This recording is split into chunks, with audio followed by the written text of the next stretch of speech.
back to the Real Estate Excellence Podcast. Today's guest leads one of the top producing eXp teams in Northeast Florida. He claims his team's consistent success comes from great coaching and mentoring that he has received from top real estate coaches around the country. The Florida Coastal team ranks consistently at the top of all size teams in the region. Today, hopefully this leader will share some of his insights. Let's welcome the leader of the Florida Coastal team of eXp Realty, Chris Snow, to the show. Thank you very much. Chris, I'm glad to get you on, and I'm consistently seeing you there, and I'm watching your team grow. And as I interact, I know we're echoing because I don't have that part muted. Okay, now we're better. I like hearing you. The iPad was picking that up a little bit there, so you're getting a little echo. But your consistent production, obviously you've planted yourself in the heart of St. Johns County, correct? Which, I've heard different numbers of how many are moving into Florida every day, but somewhere around 10% are coming to St. Johns County. Yeah, so the numbers that we look at, Jacksonville, it's about 2,000 people a month. St. Johns County, it's about 1,500 people per month.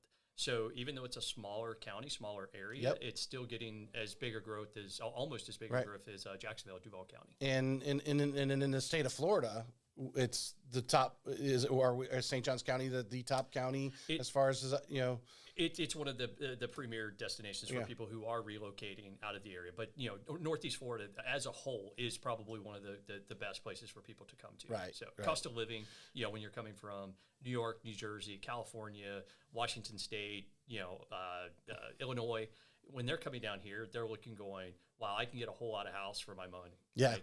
They go a little bit further south. Once you start getting down Vero Beach south, affordability, they're back to where they were before. Higher taxes, higher home prices. Insurances too, although insurance is going up everywhere. It's even higher down there. I actually shared, put on my Instagram a nice reel by, I don't know where that real estate agent was from, but he listed the top 10 states that are declining in population, starting with as little, I think it was Minnesota was number 10, up to obviously New York, New Jersey, and California being the top 3 states with hundreds of thousands of people, leaving those states. And the question, where they're going. There's a handful of states that I know they're going. Florida is obviously one of those probably 3 to 5 states that they're moving to. Florida, Tennessee, Texas, South Carolina. They're looking for tax advantage first and foremost. And then obviously for one reason or another, fill in the blank there. People decide to come down here for one reason or another, but schools are great here. Taxes are low, comparatively again to some of those other places. We'll definitely dig into it and how you're guiding your team, so to speak. But let's start off a little bit. Where are you from? So I grew up not too far from here. I grew up just outside of Gainesville, a little town called Stark, city of about 12,000 people. I actually called Stark town. So I lived in a smaller area than that, a little town called Graham, Florida. We had 200 people. We had a stop sign, no stop light, and we had a post office. And you did have a post office. We did have a post office. That was the only thing that made us a town. Right, exactly. Yeah. So I grew up there, had an opportunity to come up here to play baseball at the University of North Florida back in 1994. Took advantage of that, stayed here from 1994 to 1997 when I graduated. Moved to Vermont for a couple of years for my first job out of college. So I've always been in sales. There was a job in Vermont? There was. Were you making syrup? What were you doing? No, I was milking cows and making syrup. No, I took a sales job. I covered all of Vermont, all of New Hampshire. Fell in love with the people up there. Fell in love with just the area. So we actually have a summer home up there now. So just from that standpoint, 1999-ish, I think my territory consolidated, and they said, okay, you've got an opportunity to either go to Boston or come back to Jacksonville. And I looked at the cost of living in Boston, and I'm like, there's no way. I cannot spend that much money and just live broke, as making good money, but being broke living in a city. So I had the opportunity to come back to Jacksonville and just took advantage, and you've been here ever since. So, well, I've been a little bit into New Hampshire, and obviously it tastes, because I grew up on Cape Cod. We the handful of times my brother was a big camper. He's a little older, and he'd take me up and go camping in New Hampshire. Was my little ventures there. But that is when you watch the Hallmark movies, Christmas movies, a lot of them are New Hampshire, Vermont, amongst other states. But that's the setting. It's funny because I pay attention to it a lot more now that, my kids are a little bit older. When I lived there, I didn't really pay attention to the movies that were made there. But I started digging in a little bit because now I get these little flashes on my Google Google page saying, hey, there's a note that you may want to look at, or an article, and it's, settings of homes in Vermont or movies in Vermont. And it's so funny how many of our quote unquote supposed to take place in Vermont, but they're shot in like Canada and they're shot in other places. But they'll use the maybe a house picture of one house in Vermont, but it's actually shot in a different state. So. But that kind of describes, if you've never been to those states, if you picture Canada and the trees and looking in the mountains, it's unique place, and I'm sure a great place this summer. A nice little cool breeze, kind of like the setting we have now. I always tell people, like, this is like June in Cape Cod. That right? is exactly the temperatures we have now. Yeah. So we took our kids up in September, end of September, early October, so they got to see their first fall foliage, and it was unbelievable. Yeah. So if you haven't had a chance to see a New England foliage, if you've been to North Carolina, you've been to the Asheville area during peak season, it is nothing compared to what you find up in New England. So if you get a chance, got to go got to take advantage. So. For sure. So you go to UNF, you're playing baseball. What at that time as a young person, what was your thoughts of a career? Was it just to get into kind of a sales thing, or nope. What was your vision? Not at all. I was slated to teach and coach, right? So I got my degree in education. When I finished, I wanted to coach. Went through, did my student teaching, and as I was getting to the end of my student teaching, I'm like, I'm a competitive person, right? Mm-hmm. And I don't want my income to be based on my time in and not my outcomes. And so I was looking at the teachers at I had to spend an entire semester teaching a class. I was an education major, did the same thing, yeah. So I'm sitting around looking at the teachers, and I'm going, they've got a hard job. They're not enjoying themselves, and my income is going to be based on the day that I start. And if the person that's sitting next to me, if we started on the same day, our income's probably going to be pretty much the same 20 years from now. Not because I'm better, they're better, our outcomes are different. 100%. It's because we start on the same day. So I'm like, I want to do something a little different. And I've worked at a golf course while I was in college. So I've always worked, always had a job, never been not without a job. Mm-hmm. So I'm working at this golf course out in Ponte Vedra, and one of the guys says, hey man, he goes, you should look at going into the Air Force. He goes, I spent, 8 years there. It was the best thing. I got to travel. I was like, oh man, I'll do that. So I started going down that path of taking the OCS exam, going through doing my interview, the board interview, and they came back and they said, hey, unless you're ROTC, we're not taking people in for officers right now, but you can enlist. And I'm like, I can't I'll wait. And so one of my neighbors was a sales guy, and I was just telling him, I'm like, hey man, I'm not sure what I want to do. He's like, oh, you should just go into sales. And so he started telling me what the life of a salesperson was, and I'm like, wait a minute.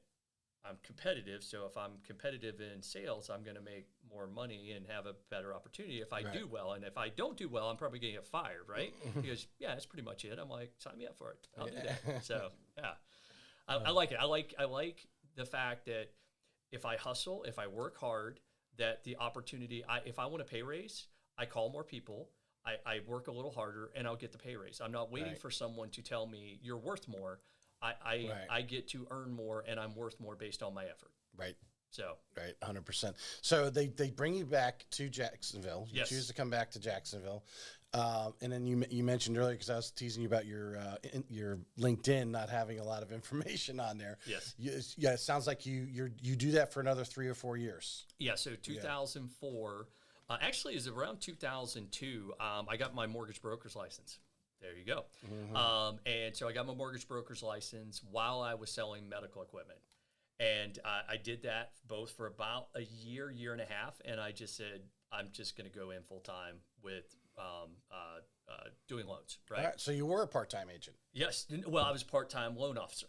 Oh, okay. Loan officer. Okay. Yep. All right. And so I had the opportunity with a business partner at the time. We actually opened a mortgage company. Mm-hmm. And what I found was I was generating some opportunities and passing those off, like friends, family, and stuff like that. I was passing them off to real estate agents, and I was looking for that referral back. Hey, It never happened. So I said the best way to actually have a consistent referral base would just go get my real estate license, right? And I will sell the house and have an opportunity to finance on certain transactions. Other transactions I'd have to refer it within the brokerage. Right. But other than that, I mean, it was a great opportunity. And I finally just said I just enjoy being on the real estate sales side of it more than the finance side of it. So well, so you enter into real estate at a unique time in Florida, which I think, well, really the country, but I know Florida at that time, I mean, the prices of homes were starting to pick up pace, yeah. you know, which I think, I know I was down in the Naples area in 2006 where they kind of hit their peak and started to come down. That's what we saw early in spring of 2006. So Yep. you've got a couple years where you're actually getting some really good at bats, right? Yep. I mean, Yep. the people wanting to buy homes, prices going up. There's a scramble for them. Talk about that first, you know, that first 12 months that you're actually out there 100% as a real estate agent, Right. trying to, you know, what are some of the things that you're doing?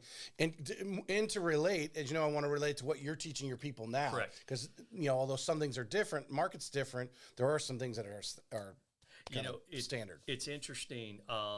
In 2004, I got my very first website.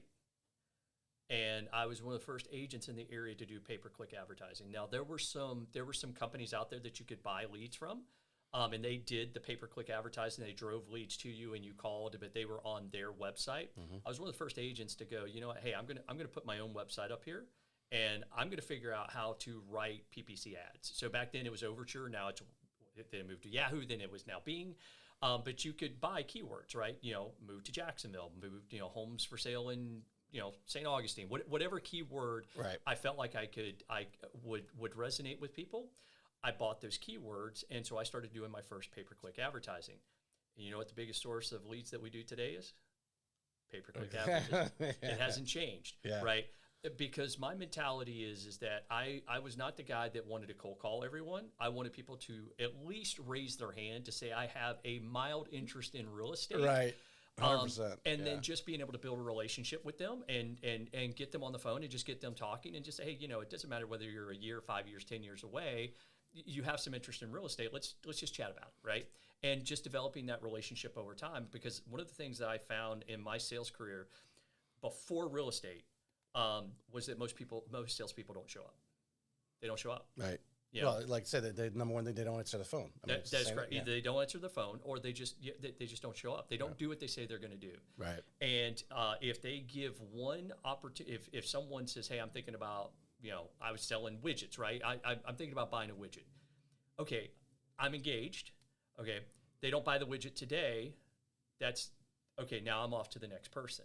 Well, for me, my mentality was, well, no, you had an interest. Let's stay with you till you buy or die, right? So it's that constant nurture. Right. And so what I found with online leads is that most people try one time, maybe two times, and then they let it go by the wayside. And those are the people that we're picking up day in and day out. Right. And we're just nurturing them, loving on them over time.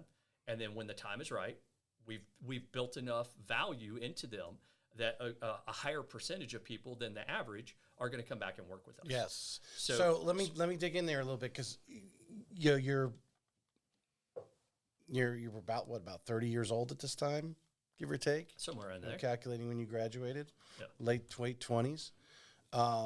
This pay-per-click positioning, especially as you're not, obviously Zillow today pre-Zillow, got a lot of yep. money. They got that kind of thing. You're just stuff like, hey, I want to just start my own website. Where does this idea just come from? Just from, because obviously we're not watching YouTube or Instagram videos where people Correct. are saying, hey, you want to get pay-per-click? Let me show you how to do it. Click here for a course. Yeah. Right. Where does this vision come to you that this is? So one of the first thing I did, and you read it in my bio, is I've always been in coaching. Mm-hmm. Right. I had a coach in baseball. Why would I not have a coach to coach me in stuff that I don't know? Right. And so a lot of the coaches at that time, they really weren't doing digital advertising. They were doing newspaper advertising. Well, I'm cheap. I'm sorry. I'm cheap. It was expensive in the early 2000s to advertise, a 3x3 or 12. Still doing yellow page ads. Something like that, or classified. Yeah. And I'm like, I need. I'm not an instant gratification guy, but I am. If I'm spending money, I want to see that return very quickly. So when I started looking at the online platforms, I'm like, wait a second, I can see that people are going and searching for a term, and I can see when they're clicking on my ad, and I can see ultimately that they fill out a form, and now I have a lead. That to me was a better trade of my money, was to have advertising that I could see that way.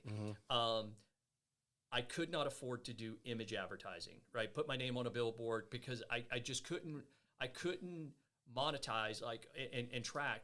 Were they calling me because they saw the billboard? Were they calling me? Where's the return? And so as a small business, I had to hold every single dollar accountable to making sure that it's making me money. Right. And so the best way to do that for me was online advertising. It was dirt cheap. I mean, you're paying like 7 cents a click. I'm like, oh, 7 cents and somebody can connect with me, right? And on average back then, I was probably paying like $1 a lead, maybe $1.20 a lead.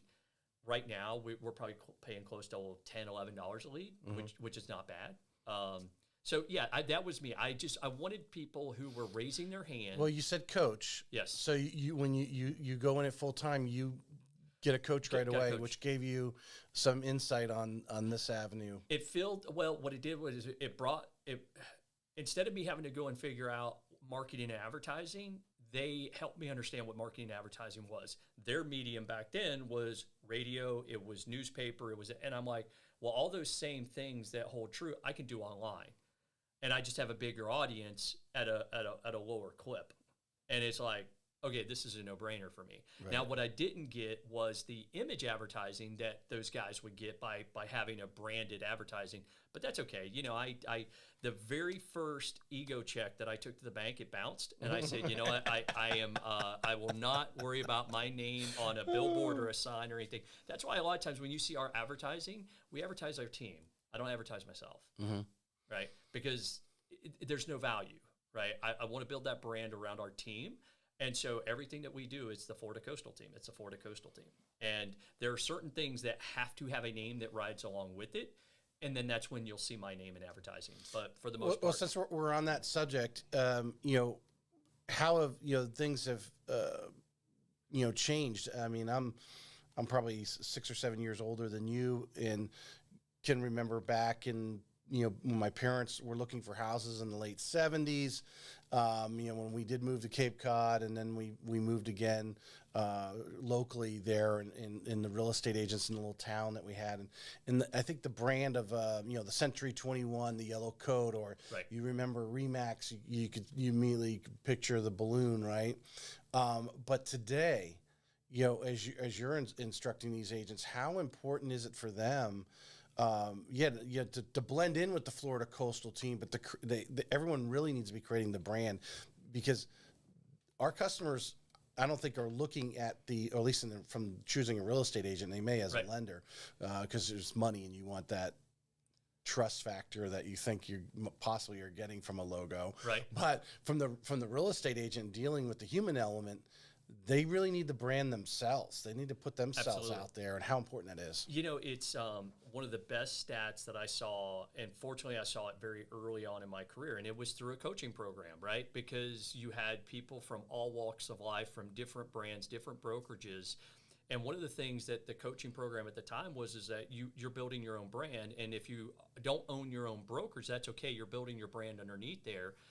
But the stat that they showed us, it just floored me, and I'm glad I saw it very early on in my career, is that 3% of people survey, and this is a year in and year out basis, doesn't matter, go over the last 20 years, I've been in this industry, 3% of the people surveyed said that they choose their agent based on brand affiliation. 97%, it's something else, and more times than not, it's the personal relationship or a referral from someone that they know, like, and trust. Yep. That is correct. Yeah. And so, if that's the case, then it's not about the brand that I have affiliated myself with, because the brand is not going to do the business for me. It's still me. Right. Because I started my career at Remax, and there's some great agents at Remax, and then there were also some agents that you look and go, how are they still in business, right? And not it but it's not just it's at every brokerage across the board. 100%. There are people that excel, and there are people that really shouldn't be in sales. Right. And the brand is not going to make them better. Okay. It's the individual who decides, you know what, I need to get up and go to work today, because if not, I'm not going to make my mortgage payment. Right. And I've got no other plan B. Right.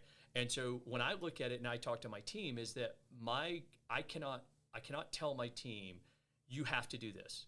I put together a platform. I put together lead sources and lead generation and systems and tools that when they choose to be productive and they plug into that, they will be successful. But I can't make them successful. They have to. I can meet them at the 50-yard line and just say, look, when you're ready to go, it's all here waiting for you. I just need you to meet me halfway. Well, we are jumping a little deep into my thing, but since you're on the subject, yes, I think this is a very important subject for anyone listening.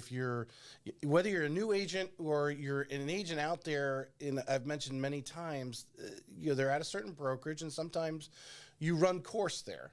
There's you're not gaining any value, and that could be for several different things. The brokerage is not staying in front of you. Right. Leadership changed, or just the atmosphere changes, and people do move brokerages. There's only a handful. I think I was doing some clips of Kim Knapp. She's been with Coldwell Banker for 20 years. Right. And very successful there, because she put it upon herself. Is one thing when I'm going back and listening to that podcast and actually clipping out, she put it upon herself to be that cutting edge person. She realized, and it was like 2008, that she needed to be educated more. So she started getting involved nationally. Yep. And, the important, being a team lead, obviously you're with eXp, so you're not considered the broker, but you you do fill in a lot of those things from the sense of leadership. Correct. You're putting forth training programs. You're putting forth, whether there's a little bit of technology, or guiding them to the technology that you think is, the best. And that's why they're following you, because you're staying out in front. And, over, 20 years, I'm sure you've seen a lot of brokers come and go. You've seen some brokerages that were probably really good, and now the same person's in the lead, and they're not so good, not so popular. They've gotten kind of stale. Right. Yeah. Right. Yeah. I think you're absolutely right with that, is that if I wait for the broker to make me successful, I'm going to be waiting a long time. Mm-hmm. That's not what the brokerage's responsibility is for. They're there to provide, a legal source for us. If I have legal questions, they're making sure that I'm compliant with the things that I need to stay compliant with. But at the end of the day, it's about me getting up and deciding that I want to work today, mm-hmm. and I want to work tomorrow, and I want to work a year from now, and 5 years from now, and 10 years from now. And I have to go out and figure out what makes sense for me as a business, because as a brokerage, the brokerage can say, this is how our top agents have done business. Well, I can try to mold myself into that, but if I'm trying to put that, square peg in a round hole, I'm not. I cannot sustain that, right? So what can I sustain that daily gets me up? And and I'll tell this to my team all the time, is it's about prospecting. Every day I have to be prospecting, some way, some shape, some form. Well, what is prospecting? Well, for some brokerages, this is prospecting. Well, no, that is a form of prospecting. There are 10 different ways that you can get business. And for our team, I don't care which way it is. We'll provide the tools and resources for you to go in. Right. I just need you to be consistent with it. Right. Choose a lane, choose a path, go deep, don't go wide. To go wide, that's an excellent. Do you try, as a team lead, obviously you're recruiting. That's part of eXp's model. We'll talk about that in a little bit, but are you looking at every possible agent, or what you're providing in trying to recruit that agent that's going to that is their niche of way of prospecting. Because like you said, you can't every possible prospecting thing. You could spend the entire day creating everything from flyers to postcards to cold calling or knocking on doors. I mean, you just can't do it all. You got to find what works for you and what you like doing, right? Correct. That's what you want to find. So as a team leader, and when you're out recruiting and looking at these people, knowing what you're delivering, knowing the personalities of your already successful agents, are you trying to find more like kind? Yeah, we're very transparent as people are going through the process, as we're explaining what we do and why we do it. It's one thing to say, this is what we do, but don't really explain the backside of it. What is the benefit to the agent of why we do that, right? So we're very upfront and transparent. This is how we do. You can do business however you want. This is how our most successful agents, this is what their day looks like. These are the lead sources that we work with. There are other ways that you can do that we don't necessarily spend a lot of time doing, but it's up to you whether or not you want to participate in that. I'm not going to go and chase something that I haven't vetted out. And try to recreate a wheel. That is correct. Yeah. Yep. Yeah. Because what it does is it takes us away from our core competency and what we know that is consistent and works and stuff. And again, going back to online leads, that's what I loved about it, is that every morning, every day, throughout the day, we have people who are opting in, and it's that consistent source of, I don't have to worry about where the next lead is coming from. It's already taken care of. My job is to go make connection to find out, are they business today? Are they business tomorrow, 6 months from now, a year from now? Or are they Mickey Mouse and just kicking tires? Right. But hey, everybody's got a motivation. That's why they end up on our site. Let's go back, because I had mentors and coaches on my list here. Angie Bell, which I know you're connected on LinkedIn, and I know that when she was on one of my first episodes, she came from corporate America. She immediately hired a coach. Sounds like you did that same thing. Absolutely. And even someone who's been in the business 3 or 4 years, I had one of the top real estate agents again in the area on a couple months ago, and that was what she was doing. Was she was ready to hire a coach. She just naturally, whatever it was very successful doing whatever she did, but she felt she reached a lid. Little John Maxwell there, reached a lid and felt, hey, I need to find a coach to see if I can break through this. You immediately jumped into that. How do you think that changed your trajectory? Because I think, this time period started 2004, 6, we're getting the reps. So coaching and actually interacting and having the experience, all of a sudden 6 comes around as we go into 7, and all of a sudden it's a ghost town. Right. Yeah. So my philosophy is always, if you're going to spend money on something that's going to accelerate your business. Spend money to go fast. Okay. If you can't accelerate your business, don't spend money on it. Right. So leads, again, I need leads. I need to be in business. So spend money on leads, that accelerates your business. Coaching. Some people would go, well, wait a second, that's an expense. How are you speeding up? What I did was I sped up my learning curve, right? So now it didn't take me 10 years to figure out with coaching what I could get a year. And every coaching program that you're in, you kind of have a cycle. It's a year to 2 years with a coach. Now, some stay with their coach forever, and there are some coaches that are really good, right? But the coaching programs that I've kind of gone through is that after about a year or two, you really get the sense of what they're all about, and you've pulled about as much as you can. Now you're looking for, okay, I've implemented, I've adopted. Now I can just pay them to be my friend, or I can look and go, okay, what's the next rock that I need to do in my business, and who does that at a high level? Right. And so that's how I've looked at coaching. What's your favorite sport? Football. Okay. Who's your favorite team? I'm actually a Giants fan, but I have started following the Jags since I do referee their practices. All right. So who would you say is the greatest football player of our generation? Of our generation, 56 is the number I always wear. I'm a Lawrence Taylor fan. All right, so I'm going to go. I'm from New England. Right? Michael Strahan would be right behind there. I think he had a great career as well. Okay, so, all right. So, but if you look at the GOAT, you look at Tom Brady. Who's the best basketball player? LeBron James, right? Michael Jordan. it's an argument. It doesn't matter. Right. Who's the greatest golfer? Tiger Woods. Well, since you brought up Michael Jordan, you have to go see Air if you haven't seen We it. almost went and saw it the other day. And I apologize. I did not put that on. That is all right. That is I actually, you know, it's funny. I did put on Do Not Disturb. I'm thinking about that, but I didn't turn the ringer off. That's I don't know right. what the hell that happens. Yeah, we almost saw that the other day. It's just all the front seats were the only ones available, so we're going to go back and see it. But From a sales standpoint, yeah, Matt Damon plays kind of the sales guy in that. It actually has more. I mean, the story is obviously factual and true, but for when you break it down to what am I learning from this thing, there's a really good sales lesson there. But go ahead. Yeah. So Tiger Woods, probably great.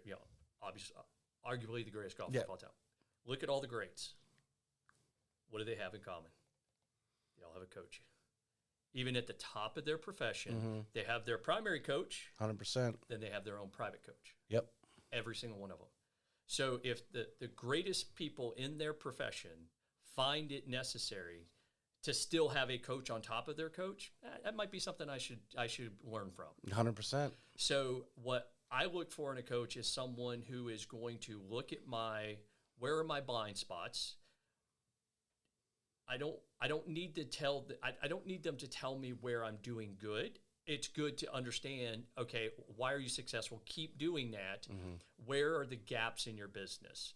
And that's where, having other people look at your business from the outside going, hey, you know what? I think there's an opportunity here, right? Or here's a way that you can become more efficient. And so for me, it's all about, are we getting better? Even if it's, just that 1% better every day, right? Are we getting better? Are we learning something new each day? Are we passing and learning something new to pass to our customers every single day? So, well, I'm thinking just to what you were talking about it from a coaching standpoint, because some people, there's always a financial commitment, right? That's the easy thing to say. Well, I don't know if I'm going to get the return on investment. I want to spend the money, which I think everyone who's had a coach, I haven't found someone that said that was a total waste of money. Right. But obviously they do point out some of those things where, we are we know we're there, but we keep refusing, but we need that third party insight to say, hey, yeah, you're really doing well over here, but you keep stepping over this little piece over here. Correct. And you're like, yeah, you're right. And then having that accountability and bring you up, because sometimes, we need to be, whether it's a professional athlete or a salesperson, right? We're fearing something. Yes. There's fear is generally I think is the reason why we step over that, for whatever that fear is, and have someone talk us through, and actually having that third party credibility come in and say, hey, I coach other people. They've had the same fear, right? And to slowly step into it, or give you other ways to step into it, because you may know only one way and you don't like that door. But maybe if you came around the side and attacked it a different way, you're like, okay, this isn't too bad. Yeah. And I think from a coaching perspective, if you only have people in your life telling you how good you are, then you're going to hit a plateau. Yeah. Because you're going to go, well, I've arrived. I mean, I go into rooms now, in coaching rooms and masterminds, where I'm the smallest fish.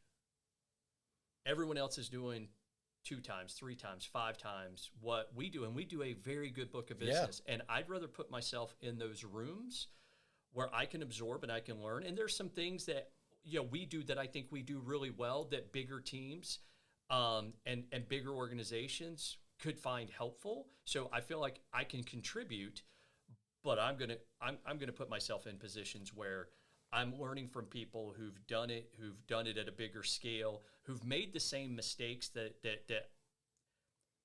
either I've made, or they're going to help me not make that mistake because they're going to impart that wisdom to me. Let's take that down to a micro level. Okay. You've been with eXp for how long now? Almost 5 years. 5 years. You're on the radar screen as a leader because of your production. So for you to enter into, and there's obviously some huge, great people, as they are at all the big name brokerages out there, but Right. EXP obviously, and so you can ask to be in that circle, so to speak. If I'm a new agent working in now, I may be able to listen in, but maybe to get into that mastermind Right. or something, you might feel uncomfortable because you don't know what you don't know, right? Right. They know you've got 20 years now behind you. You've shown success. Let's break it down to the micro level. You got that fairly new agent, maybe in their first year or maybe 3 or 4 years in, and they just been kind of trudging along, and they're listening to this saying, "Oh, I need to enter a room where I am the fifth person in the room, and I'm around these people I can really draw." Where can they go? What would you suggest that person to do? I would say if you're a newer agent or you're an agent that's been in the business 2, 3, 4 years, and you're struggling, right? There's not that consistency, right? And in your business, and you're looking at it going, all right, I've looked at myself and I'm working and I'm grinding at this daily. I'd say join a team. And I know it's self-serving because I run a team, but the best thing that you can do is get into a smaller group of people on a team where I've got team members that are going to sell 5 or 6 houses next year. Not huge production, but it's production that they feel comfortable with, and that's okay. I've got agents that'll sell 40 to 50 houses next year. There's a lot of collective just within that little team to get someone who's a 4 to 5 deal a year person to show them that, hey, within a team environment with the tools and resources, you can go to 10, 20, 30, 40. And my ultimate goal when somebody comes onto my team is not to say, oh, I'm just going to use you for the amount of time that you're here, and then, when you're gone, you're gone. No, my goal is to say, look, I want you to be on the team as long as you feel like this team is providing you value. But if I'm not helping you grow as an agent so you can go stand on your own, then I'm not doing a good job as a team leader. Right. So, because ultimately it's if I provide enough value to my team where they feel like they're getting fed on a daily basis and they're growing as an agent and they're not plateauing, they're going to stay with me as long as they feel comfortable. And if they feel like, hey, I want to go start something on my own, I'm there to help them step out and do that. Well, it's a joint venture. I mean, that person's coming on, you've already taken and have shown that you're willing to pour into them. And there's value to that. You may not be pouring dollars over to them personally out of your own personal pocket, but your knowledge and 20 years experience, what's that value of that pouring into them? And the fact that you are staying in front, you are going to those high-end masterminds and meeting some of the best of the best type of thing, and then coming back and sharing that is correct information. Yes. And you spend whatever amount of money to go to that event, right? Or whatever it is. And when I look at, dollars and I look at advertising costs, one of my biggest line item expenses is coaching. Okay, think about that. I spend as much money on coaching as I do on certain lead sources. Why? Because there's a return back on it, right? It's either learning something new to put into the business, learning about a tool or a resource that I didn't know about, right? Or just being able to dig deeper and get better at the craft that we're doing. Learning how to scale, learning how to grow. I mean, those things are invaluable. How many times have we heard if you aren't growing, you're dying, right? Yeah. I mean, it's one of our core values is ingenuity, right? Because we want people to feel like, hey, I am growing. I need to go and I need to learn every single day. And because this business, it's constantly changing, not only the law part of it, but just customer interaction and how to convert leads, how to have conversations with people, how to get deals won, how to win listings, all these different things. It's the same things that we had problems with in 2000, early 2000s. It's just packaged in a little bit different way. It's what message do I need to deliver to the customer to get them to nudge them in the direction that I need them to go. Right. Well, you led into it. I'm sure you're going to agree with this. I don't know how you probably coach your team on, block timing, time blocks, and you're doing this at this hour, doing that at that hour, but the time block in the educational piece, whether it's a course at NEFAR at St. John's Board or some vendor, a lender, a home inspector, whatever is putting on something to go, not only for the education, whatever little bit you may pull out of there. It might be a 45-minute presentation, and 5 minutes of it's worth pulling out, but that's probably on average, right. something new that you might take away. But how important also is it to when you're going to those events for those agents to actually interact and start to build relationships with other agents that are not on their team? Yeah, I think anytime that you're putting yourself with your peers, it's a good thing, right? Not to compare each other against, well, my production's this, your production is this, but it really is to, I never know who the cross agent's going to be on the next deal, right? So if I am a jerk to someone up front, and then 3 weeks later, I'm now presenting them an offer for their listing that they're going to take to their seller, right. Have I done my buyer a service by being a jerk? No. So develop those relationships, prove yourself that you're competent, and have a good reputation in this industry. Well, I mean, the power of just even taking 5 minutes, 10 minutes before, after, during a break in one of those trainings or a social, and actually, speaking to someone, now they're like, everyone, we could say a lot about people we don't actually seen or shook hands with. We could say, talk all sorts of stuff. Right. But when we actually shook hands with them and just exchanged conversation and whatever, all of a sudden it's a different attitude. They're not as willing to, not that, we shouldn't talk stuff about other people, but when you're multiple offer deals, we still have those going on. Correct. And your offer's coming in and you're like, hey man, my lender's great, because they talk to you, versus the other 3 people might be putting offers who they don't even know. Right. Never even heard their name before. Right. But they know you. There's a totally different attitude towards that offer. It is, yeah, because what you're looking for is which offer is the greatest likelihood that we're going to get to the closing table. Which one is going to help my sellers? It's not always about netting the most. It's the certainty that it's going to close, right? Cash offer may come in less than a financed offer. Why are they taking the lower offer? More certainty, right? 2 financed offers come in. Both of them have great pre-qual letters. Both lenders may have called in. Now all of a sudden it's like, okay, which agent do I trust the most? That's either going to, I feel comfortable that they're competent, or on the flip side is, which one is going to make my life easier to get to the closing table? And I hate to say that, but again, if I'm presenting multiple offers to a seller, I'm going to give them the good, the bad, the ugly about each of these. I'm going to let them make the decision on their own. I try not to be biased one way or another, but just say, I know this agent, I've worked with them, I've done lots of cross transactions with them, I trust it. Where they're at, right? Yeah. This one, I don't know the agent. If I can look up production. They don't ask for a lot of repairs to be done. Yeah, exactly. So, I mean, it's that experience of, there's no sense in winning an individual battle when we have these continual things. It's like, why would I jeopardize a relationship that I have with a cross agent on one transaction when I may do 10 more cross transactions with that agent in the future? And we can't control the situation that we're in. We've got buyers and we've got sellers. They have their own issues one way or another. For us, it's like, okay, how do we manage that? And how do we keep a professional relationship going? Okay, I know what they're telling me over here, but help me out here, right? Yeah, you can have a more frank conversation with them, correct. saying, "Hey, yes. I know this guy's being difficult. He's asking for everything, and to be repaired. Let's help me out. Let's come to some sort of compromise and finish this deal up."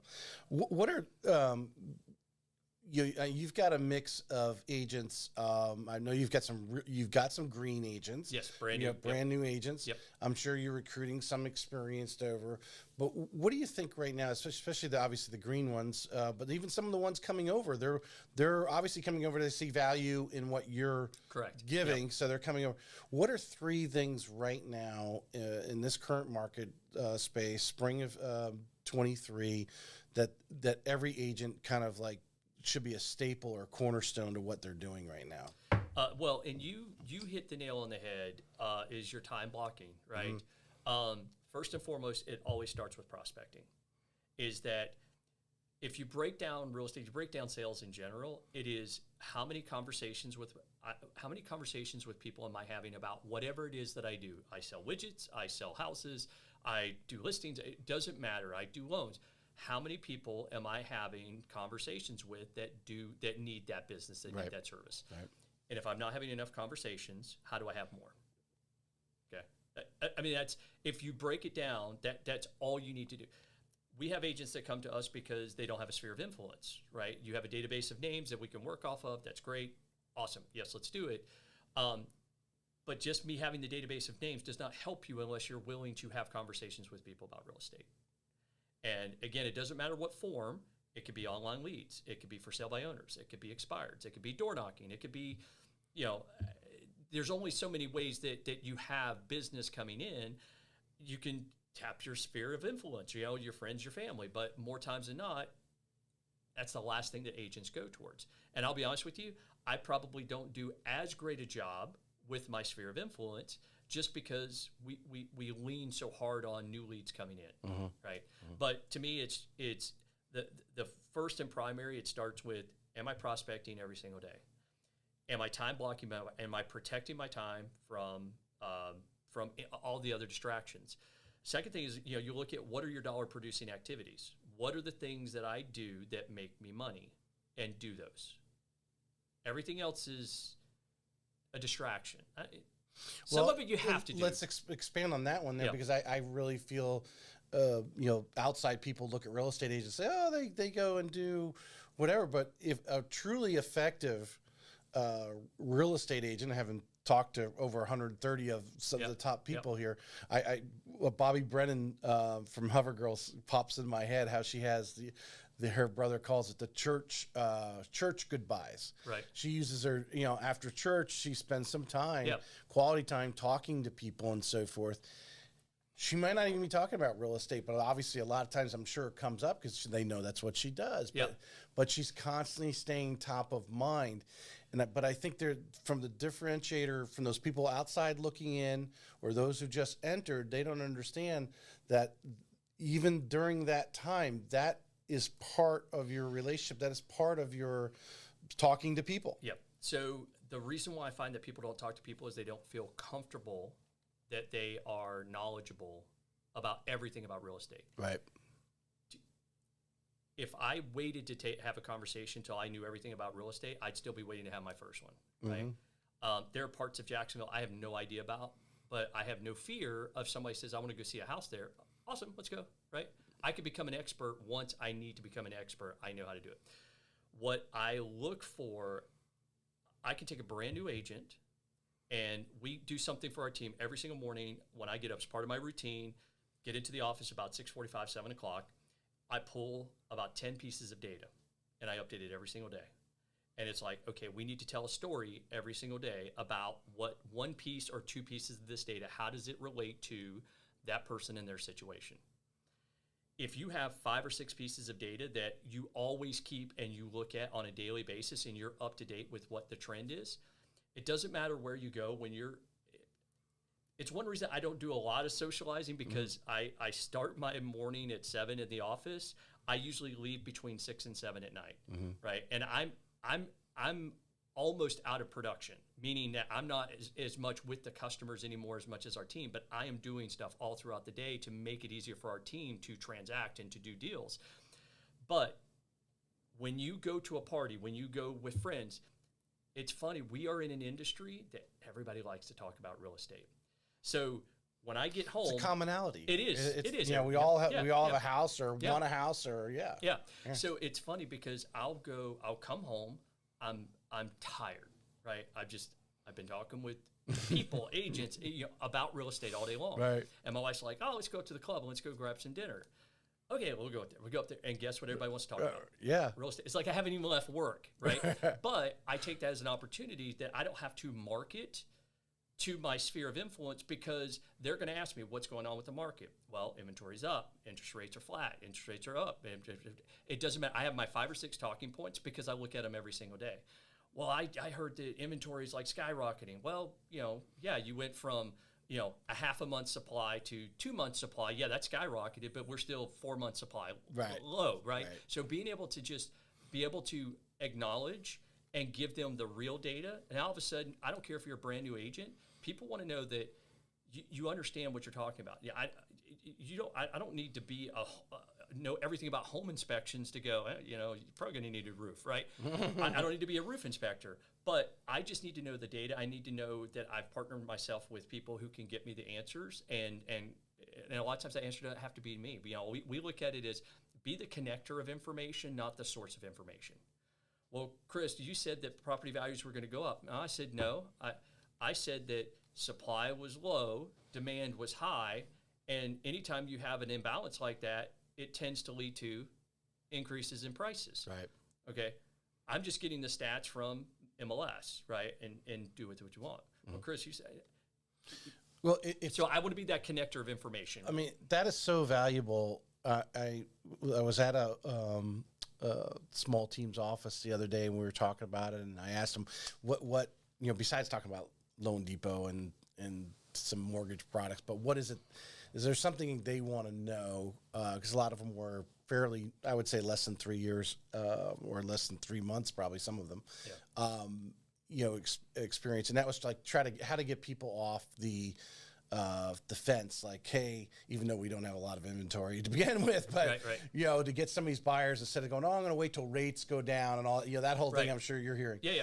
And what you're talking about, and if anyone, those that have just listened to what Chris was just talking about, you're giving that information. So when that person's in front of you and says, or maybe they tried to buy a house and they got beat out. Right. And I think you're probably seeing a lot of people, they try one, they got beat out, and then all of a sudden they go missing in action for a while, or they get discouraged, or like someone punched them in the face, so you wait for the black eye to heal or something. I don't know. Right. But the reality is for you to have those 5 things that you're talking about, those 5 every day, and say, well, I have seen this over the last 30 days. Yeah. This is what's happened, and this is what, and because you have the confidence, because you have been reading that data. Right. And as I recommended this team, I said, what you need to do is you need to bring them into this nice office, and you need to set them down and actually have a heart-to-heart conversation of their goals, and then explain to them the situation, because they're getting that sound bite that, inventory's just exploded when it just went from a half,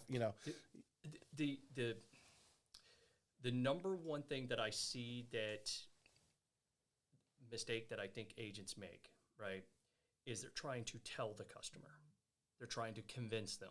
Mm-hmm. They're trying to sell them. People's sales skepticism is always super high. So my goal is to just take it down. Look, Tracy, I know you're probably not going to buy a house for another 12 to 18 months. Just by saying that, you go, okay, he's not going to try to sell me. And now we're having an open conversation. Right. So for that person who says, and this is part of what we do on our team on a daily basis, is how do we script those objections? Same objections. There's only so many objections of why you're not doing something. Right. So to address the one that you just gave us, I'm just going to sit back. I'm going to wait for rates to come down. I'm going to wait for inventory to go up. I'm going to wait for pricing to go down, right? Completely understand. Help me understand what that is. So I let them talk. Okay, well, I hear this. Okay. You know what concerns me, Tracy, about that? Right? So now I'm just leaning. I've heard them. Right. You know what now concerns their me ears perk up. What is it that I'm not telling them that they're wrong. Mm-hmm. What concerns me is that you're only getting part of the story, right? Yes, prices fell 3.3% last month, right? Whatever that doing. Mm-hmm. That we're up almost 50% over the last 2 years. So prices are still up 47% from where they were 2 years ago. So what concerns me is I've got on our team, and we use this as an example, every one of our team members has 2, 3, 4 buyers at any given time that are ready to do something. The buyers that we have that same fear that you have, that they're going to wait, right? Let's say we've got 50 of them on our team. There are 10,000 agents in Northeast Florida. If every one of them have 2 buyers that are all thinking the same thing, now we've got 20,000 buyers. Right. And what are they waiting? They're all waiting for the same thing. Exactly. And if they all see the same thing happen, guess what you're going to be? You're going to be competing worse than you were in 2021 when you were getting beat out by 12 offers. Now there's going to be 20. So we can't control what rates are going to do. We can't control what pricing is going to do. What we can control is there something out there right now when there's still a lot of people in the marketplace. A lot of people, people say, oh, there's no inventory. Yes, there's plenty of inventory. 3,100 homes went over on the market the last 30 days, right? So there's new inventory coming every single day. It's just not staying for very long, right? So I would just say right now we have 5,200 homes for sale. A year and a half ago, we had 1,200. So there's a lot more inventory, a lot more choices than you have right now. And before everybody, if everybody's waiting for those interest rates, you can buy now. Your interest rate doesn't have to be forever. And if rates never change or they stay, that's okay. You're in your price. You've locked in your price of your house. You can only buy your house at the price one time. And I'll just give them a story. I'm like, I had a counterpart. He sold his house in 2020. He held off on buying. He bought the same house that he was looking at 18 months later. He paid $100,000 more, and it doesn't matter what his interest rate was at the beginning or the end. He will never be able to go back and buy that house for $100,000 less. Yep. And if you look at historically where prices have been, they go on up, average 4% a year. Well, and then obviously the one thing I added on it, you also have an inflationary factor in. Correct. So the number you're seeing is now not the number that it was 2 years ago. Correct. Part of that 100,000 is inflationary factors, coming into the situation. Do you feel that it's hard to get a grasp around? Obviously, I think a majority of our buyers that are coming from out of state. Right. The internal moves are not as many because I think people were jumping around when interest rates were 3%. Yeah. They're like, we're tired of this neighborhood after 2 or 3 years. Let's go buy that one over there because money was so cheap. Yeah. Now it goes to 6%, and now that kind of thing kind of slowed down because they have a 3% rate. They're like, I could live over here for half the interest. So, but from the out-of-state buyers, the demand that we have, because we could talk about the numbers, as we started off the show talking about how many are moving into Florida, right. How many moving in, St. Johns County is easily the top 2 or 3 counties in the state as far as demand is concerned. But to actually, touch, feel, and smell that, I don't think many people really understand what's going, this migration that we're seeing. Right. Yeah. So, in the overall housing shortage nationally. Correct. Yeah. And, interest rates just kind of revealed the demand that was already there. Because people were wanting to move, right? And all of a sudden, when rates got really cheap, it exposed what was already happening. People were still going to move at a 4% rate versus a 2%. It just made it a lot easier and a little bit less expensive. And they were able to spend a little bit more. They could push that budget a little bit further, which is great. But for us, again, here locally, I look at what's the one thing that or what factors are going to lead to prices pulling back? Everything really boils down to supply and demand. Do I have enough supply for the demand that is there, right? And if you talk to the average person, they go, "Oh, you got way more supply than there is demand." You go, "Really? Where'd you get that information?" Well, I see it on. Well, would you happen to we have 5,000 homes for sale. We're selling on average 3,000 or 2,500 a month, right? We have a 2-month supply of inventory. Where do you think that ranks? Oh, is that a lot? And it's like, no, it's not. We should have a 6-month supply. In my history, since 2004, on average, we have anywhere from 9,000 to 12,000 homes for sale. At the peak of the market, in the peak of where we had inventory was 2009, 10, 11. And I think we exceeded 24,000 homes. We had like 18 months supply, right? We should have about a 6-month supply of inventory at any given time. We have a 2-month supply right now.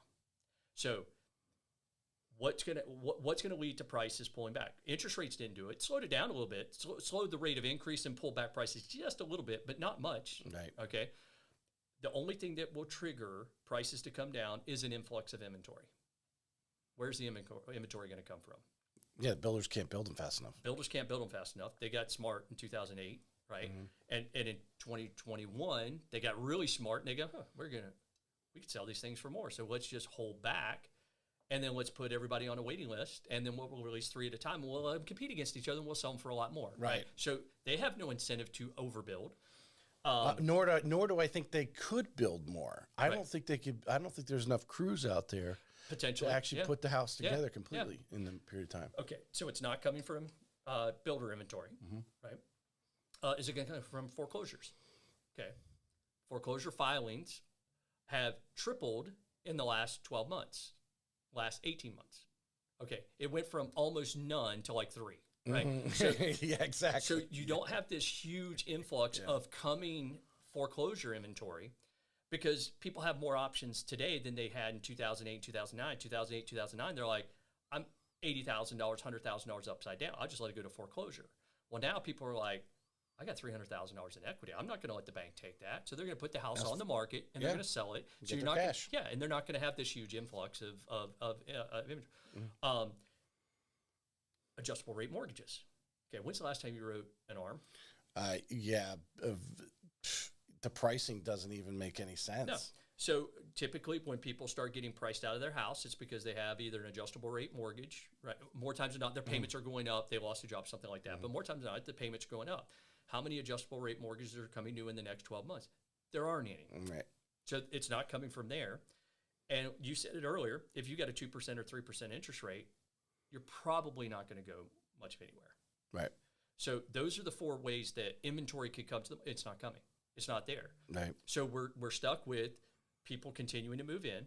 You know, and think about, you know, I wasn't in the business way back then, right? I was just barely born, but in the early 80s, late 70s, early 80s, interest rates were 13, 14, 15, 16%. Were there 0 sales in real estate? Nope. Well, the houses were a lot less. They were a lot less, but comparatively to their paycheck, right? Yeah. Back then, but they still bought houses. Right. Why? Because life events happen. People die, they divorce, they have kids, they downsize, they retire, and they move away. Those things don't change. It's the whole economic, and it goes down to the bottom line, as everyone calls it, supply and demand. You can't offer a price if there aren't people willing to pay that price that can afford it. But there is that, we do have an influx of people, and obviously it's a little bit of a challenge.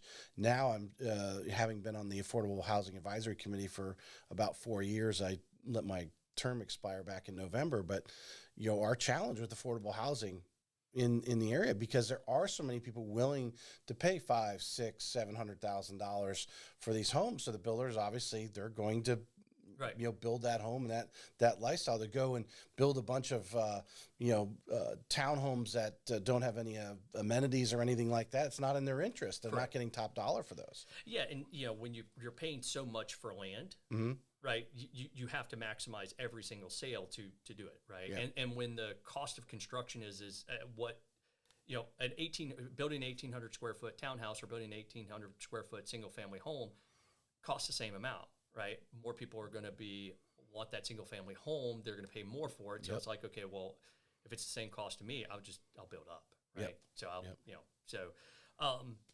so I just don't see the demand is always going to be there. Yeah, right. We have people coming into the county. That's not going to slow down. At least I'm not. The next 5 to 7 years, I don't see that as slowing down here in St. Johns County.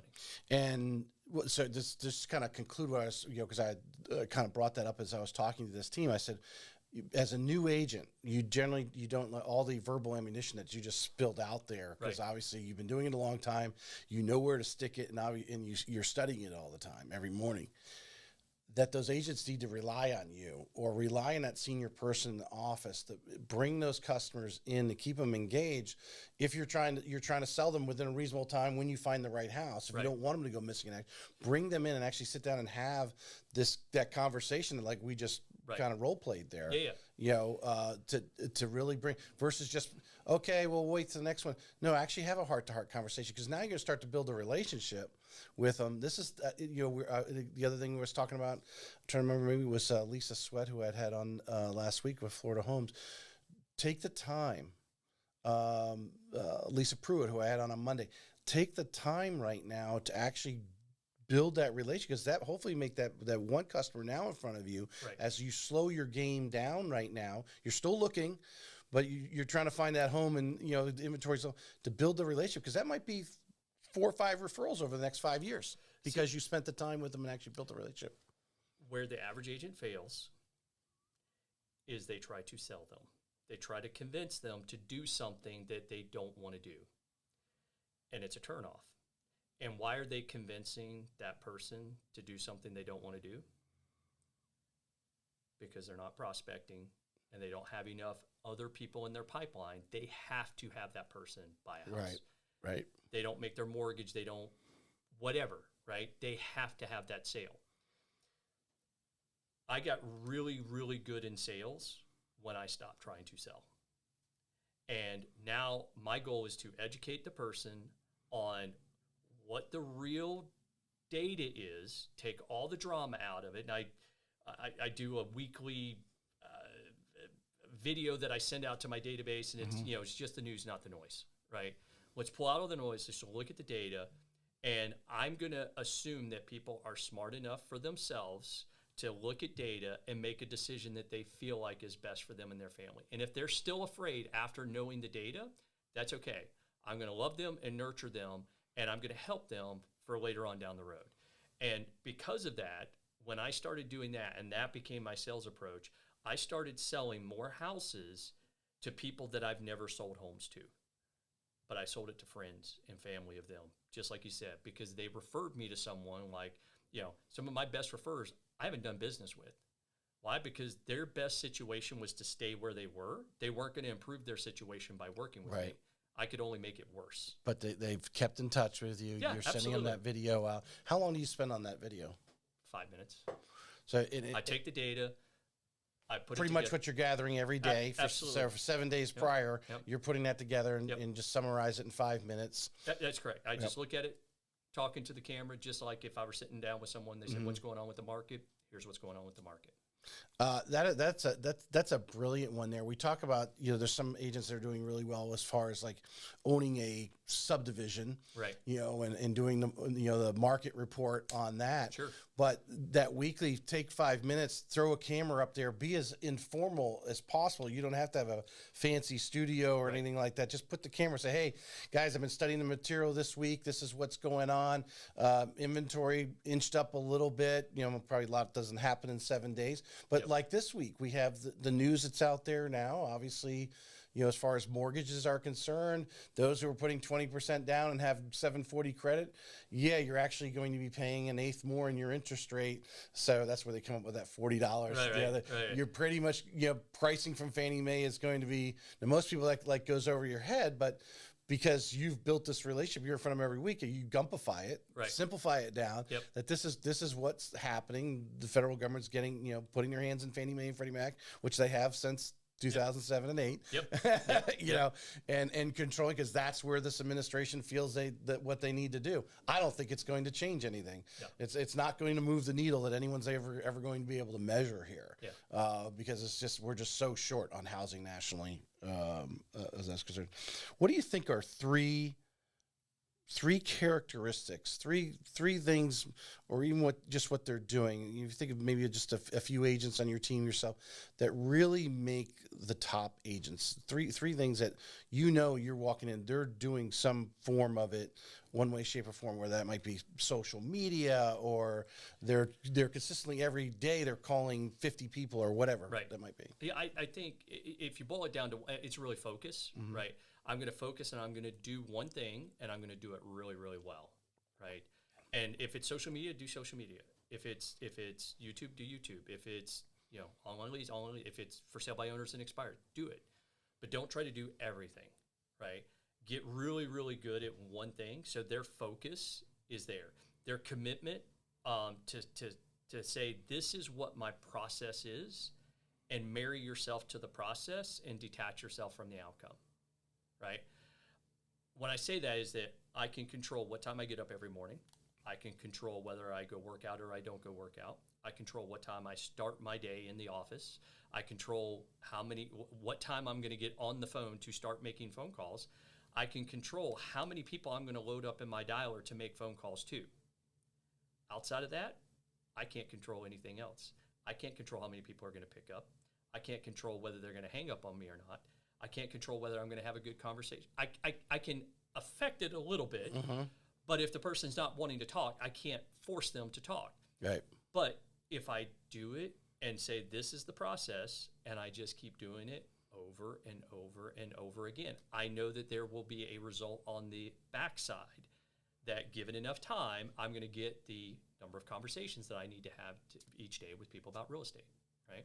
So it's the people who can focus, they time block, and they say, I'm going to focus on the process and just say, it's all about this process, right? It's about going, I'm just going to make my phone calls. I'm just going to have conversations. And if I have enough conversations, it's going to lead to people saying, I think I want to buy, I think I want to sell. Then that's going to lead to the appointments, which leads to the paycheck, right? So we always look at the closing. The closing is the lagging indicator. The leading indicator is what are all the activities that you did to get there. And the people who do best in this understand that there's only a couple of different ways that I make money in this business, and I need to be doing those things on a daily basis. So for us, we identified there's 4 things that you do on a daily basis that make you money. You prospect, you write contracts, right? You go on listing appointments and you list houses and you negotiate contracts. And that's it. You notice one thing I didn't say in there? I just noticed that the other 3 don't happen unless you do number 1. Absolutely. That's what I was thinking. The one thing that showing houses. Okay, think about that. I have to do it. I don't make any money showing houses because I can't affect the outcome. If I go in and I show someone a house, they either like it or they don't. And if I try to sell it to them, I'm going to turn them off. So it's a necessary evil of something that I have to do, and it's probably the biggest time drain for an agent, especially most agents work buyers, not listings. There's not leverage. There's not as much leverage in working with buyers because you're driving from house to house to house, and you may have 10 of them, and you're taking up half your day. That's why it's so important that no matter what you have to prospect some every single day to make sure that you have enough people in the pipeline. When that person stalls, which they inevitably do, they go, I'm just not finding what I'm looking for. I decided not to buy. I'm going to move to Georgia instead of. That's going to happen. You just have to have enough people in there. But prospect, do those 4 things that make you money. And the things that don't make you money that you have to do, if you can outsource it and you can pay to have someone else do it, pay and have somebody else do it. Because I know for us and our team, a good agent, when they're prospecting, they're making $700 an hour, $500 an hour. When they're showing houses, they're making like $15, $20 an hour. Yeah, I think the average agent would look at that and say, well, that's I'm selling the house. But really, you actually have done the pre-work by actually by saying, hey, I think these houses are, correct. I know these neighborhoods based on what you're telling me. This is where I would direct you to go. The actual physical time of actually going out there and showing them is not the... You're not going to impact it. Yeah. They're either going to like it or they don't. Yeah. They could love the house and hate the neighborhood. Right. You do everything that you were supposed to do. Found the perfect house. It's got the pool. It's got this. Got 3-car garage. They drive into the neighborhood and they go, yeah, this isn't our cup of tea. Right? Yeah. So you cannot affect the outcome on that piece of it. What you can affect the outcome on, are they going to work with you or not? Right? Are you going to get that buyer's brokerage agreement signed? Are you going to go on the listing appointment? Right? Get that listing agreement signed. And then once they finally find the house that they want, now I'm making money by negotiating the contract. That's where I elevate my expertise with the buyer going, okay, now you found what you wanted. Now I'm really going to kick into gear and show you why I get compensated for doing what I'm going to do, right? And I'm going to present this offer. We're going to come up with some different options and put your offer as good a light as we possibly can to get that seller to accept it. And once they accept it, then our team's going to take over, and we're just going to make you feel like this was the easiest transaction to go through, right? Make it stress-free. Let's transition here just for time periods. If we could spend maybe this last 10 minutes, let's talk about the team and some of the things have, I think a lot of people like to throw great words out there like culture and so forth. But, someone listening right now, learning about you, why they would want to come to the Florida Coastal team, what would be their expectation? Or if I was a prospective agent sitting down with you right now, how would you describe, that culture? I know you guys have an office in World Golf Village, even though eXp is considered a virtual cloud-based thing. But we talked earlier about the importance of being around and interacting with other agents. Correct. Hearing, our little area of St. Johns County is not that big, and what's going on over in this neighborhood is as far as an offer being accepted, it's probably something you want to think about when you're making the offer over in that neighborhood too. Absolutely. Yeah. So tell us about how your team's structured, support staff. We haven't talked anything about assistants or transaction coordinators that are giving you help. Tell us a little about the team. Yeah. So the way our team is set up, I'm team lead. I'll do a handful of transactions a year. Normally, it's closer friends, family members, stuff like that.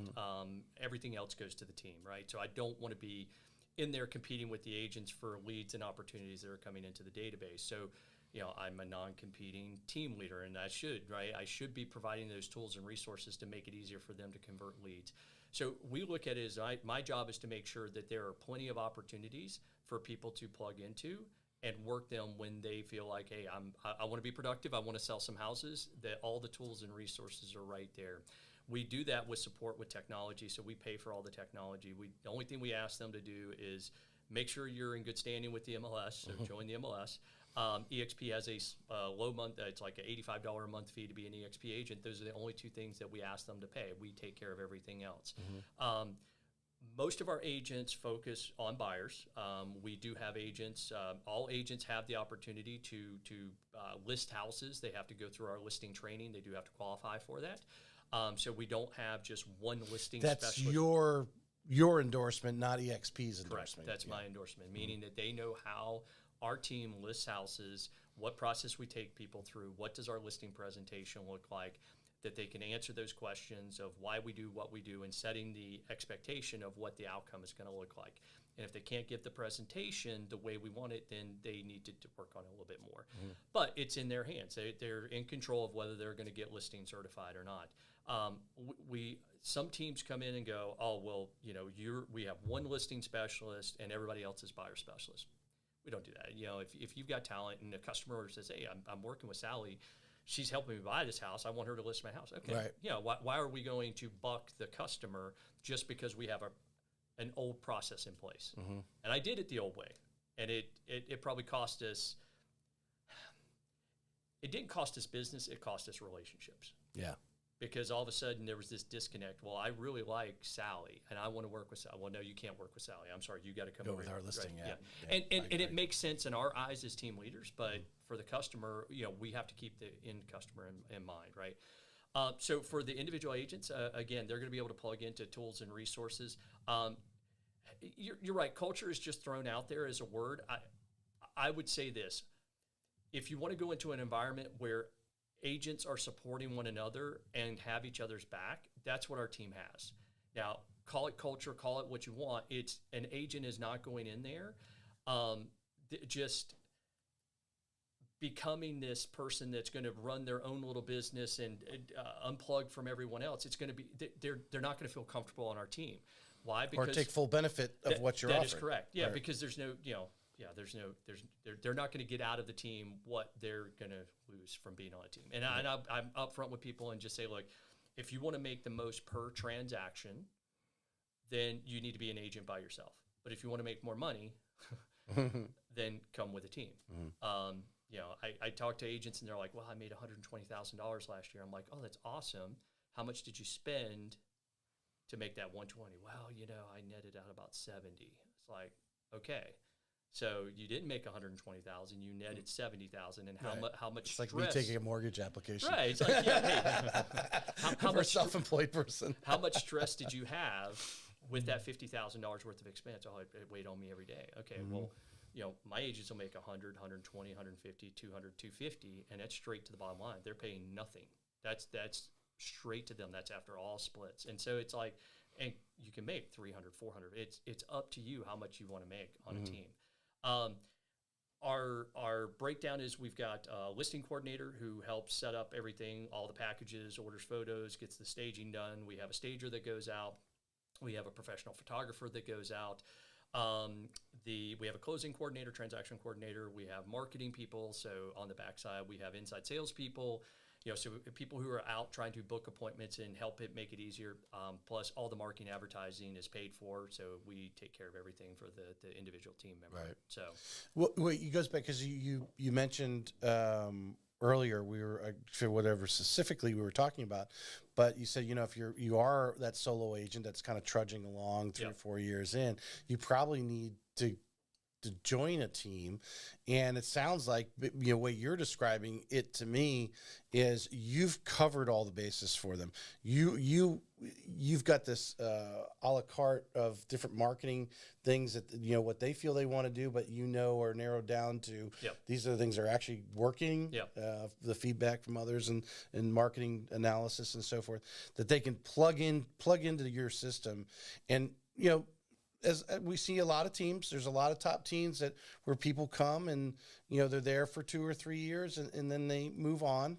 Maybe, they want to go out and do it themselves. Right. I'm sure that's, something that, that's real estate. It is. And there's others that just truly love that atmosphere. Yep. And I see some teams and the reason why some of these teams are really great is because they do have these core group of people who just love being part of that team. They're not quite they're not making as much per transaction. They just love the process. They love having more action and being there.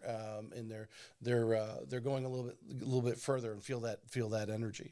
Yeah. And what we look at is like, okay, there are 3 things that you break down real estate to. There's the marketing and advertising, there's the sales, and then there's the contract to close, right? A solo agent has to do all of those. And can they get really good at any one of those? Possibly, right? But normally you'll find that they gravitate to one versus the other. They end up doing one at the expense of the other. But if you don't, and 2 of those aren't making you any money. 2 of those aren't making you any money. Advertising gets you, but it's cost you money. But so we take all that off the table and say, look, what do you like doing? Well, I just like being with the customer. Okay, we can put you in front of the customer all the time, and you spend your time with the customer, and we take care of everything else. That's really the value proposition, right? Is if you hate doing contract to close, yes, as a solo agent, you can go hire your own contract to close person. That's great. Are you doing the marketing and advertising? Do you like having that overhead and that expense? And do you like have that bill coming in? And I've talked to agents who are like, I'm spending $2,000 a month with Zillow, and if it doesn't close, if I don't get this closing, I'm not going to pay my bills. And it's like they have this overhead and expense, and I'm like, look, our team, they don't have to worry about those. Yeah, I get to sweat about that. I mean, there's no doubt. It doesn't matter what small business you're doing, whether it's a real estate agent or even any little business in these strip malls that we drive by every day. Yeah. They all have blown money on different marketing things. Different flashy thing comes in front of them. They spend money on it. Doesn't produce. They didn't do it long enough. Didn't do it correctly. Whatever the situations, money's just blown in that area. So I'm gonna relate it to what you're doing right now, right? When you did your first podcast, was it good? No. Well, as actually some people say that was my best one, the CCN one. I hear where you go. No, there's a lot. Yeah, the first one you do, you're competent, right? But there's a lot of room for improvement. Yep. Right. 100%. And the more you can do, the better you're going to get. Okay. The more you can do in a shorter period of time, the more you get really good. Right. Being on a team accelerates your learning and accelerates the number of transactions before you really feel confident. Like right now, when I've got a brand new agent, they go out and they're sitting in front of a person and they go, we sold 220 homes last year. How many did they sell? None. Yet. But they have the backing of a team that knows the market, knows this, and they're not on their own, right? Now that person, a year from now, they can start to lean on their own, but I've got agents that are selling 40, 50 houses a year. Guess what they lean on? The team. Why? Because it's not just about me and my collective knowledge. It's about the 17 other agents that work on with us and our support. Right. We are going to make this process super simple. What they say, it's 10,000 hours to become an expert at something. You have to do it 10,000 times. 10,000 times. So now the question is, do you want to do it 10,000 times over 2 years, or do you want to do it 10,000 times in 2 months? Exactly. Same amount. Right. So get your transactions up, get your calls up, get the number of at-bats, and get really, really good. And then that gives you the confidence that if you choose to step off a team at that point and go run with it, you can. Or, hey, you know what? I'm liking what I'm doing. I'll just stay here and let them take on all the overhead, the risk, and the expense. Right. So. Right. recruiting and retention, biggest part of, probably, obviously you want to keep your team alive, Yep, right? absolutely. People do, life changes. Some drop out of real estate, some go on and do their own. Absolutely. Hopefully you're retaining more and more every year. Because obviously, as any employer, the more seasons there, more bats they have, Yep. the less necessarily you have to pour into them, more they're probably drawing out of you, and then Right. it's a little easier there, the type of thing. But what are some of the things that you think are important that you try to do, as far as the retention part? Because I think as any leader, any manager, any owner of a company, they're, to retain the best people, there's a little bit of stress going on. It's part of being in the position that you have to consistently do. Yeah. So a lot of times people don't leave for lack of opportunity. They leave for lack of leadership. Mm-hmm. So that puts a lot on my plate. Like, what is my job as the leader of this team? My job is to make it as easy as possible for people to transact and to recognize and reward them for staying in the process, right? Because not everybody's going to have the same outcome. So reward them and recognize them for the contribution that they're bringing to the team. I said, how do you recruit someone to come to your team, to your organization, to your brokerage? Is you become more valuable to that person than where they're at. And how do you do that? You do it by relationship. You do it by giving and giving and giving and giving and not asking for anything in return. Because at some point that person's going to go, I'm not seeing the success where I am, or maybe I am successful, but I've just kind of hit this wall. Mm-hmm. Why am I staying here? This person is pouring and giving me value, and they've never asked me for anything in return. Right. We try to do the same thing and treat it just like that with our customer, is provide value, just keep giving value over and over and over again. And when the time is right, hopefully that person is going to go, you know what? I would be dumb not to, right? We still have to go and do our part and do the presentation and do all that. But my job is to make sure that we are constantly putting things out there that bring value to the customer and bring value to the agent. You mentioned recognition there at the start of that. And let me tell you, that is not natural for me. It's not natural for me either. It's terrible because I don't need it myself. I don't need the awards. I just need to pay for my bills, and I need to take care of my family. That's the motivation for me. That's what drives me, right? Whether I ever get recognized by the outside world for that, but when my daughters say, "Dad, thank you so much for, I know you work hard," that is the reward for me, is that they recognize that. So recognition is not something that's easy, that comes easy for me, for my team. So I hate to say it, I have to have help with that. Mm-hmm. I have to either have someone on the team. You have to find that someone that has that gift. Yeah, that personality. Yeah. I'm 100% the same way, because I'm like, okay, so you want me to reward you for coming to work today? Yeah. Okay. So, and we kind of dumbify it down to that, but everyone's different. And you're running a team, right, and you're creating a culture. And I probably, if we went across the board to every great CEO they probably have that same mentality, but they realize they gotta come out of their comfort zone or think outside the box, because there are people who do thrive on that, and that really gets them fueled up to be recognized. Because I think everyone feels in some way, shape, or form inadequate. Right. Am I really that good? We need to the coach sometimes telling us, hey, I've talked to a lot of different people. You really do that well. Sometimes you need that, right, to realize you're on the right path. And I think that's what the recognition comes. These people, they want to go home and put that little piece of glass on the counter and have their kids see that they were what they actually do every day, and be recognized. Yeah, no, I'm the same way for that. But it kind of sets the thought that came kind of sets that employer mindset, because people are comfortable in that. Right. Not that they are all self-employed. They're all 1099. If they don't want to come in today, or they want to go on a cruise next week, that's their prerogative. But to kind of make the team and recognize the leaders in the team, giving them some street credibility, obviously, with the other agents and so forth. Is there anything we didn't cover? I mean, we could probably talk for hours, but we're at an hour and 28 minutes now. I would just say that the hardest things for agents is to understand that whether they're on a team, whether they work for a brokerage, they are their own business within a business. Do you like Starbucks? For the most part. Okay. I don't drink coffee, right? That's right, yeah. But think about it. I want a cup of coffee. I go to Starbucks at 6 a.m. I go in, I get my cup of coffee. I get rewarded. Man, this is a great cup of coffee. You come back the next morning, and you go to open the door, and it's not open. And you wait like 5 minutes, and then they come in, and they open up the door, and they get your cup of coffee. It's like, man, this is awesome. So you come back the next day, and you're sitting there waiting and waiting, and finally somebody comes at like 7, 7:10, 7:15, and get your cup of coffee. You're like, and then the next day you come, and it's like 9 o'clock before they're there, and you're like, I'm going somewhere else. I would have gone somewhere else at the 7 o'clock, but yeah. That's how real estate agents treat their business. Yeah.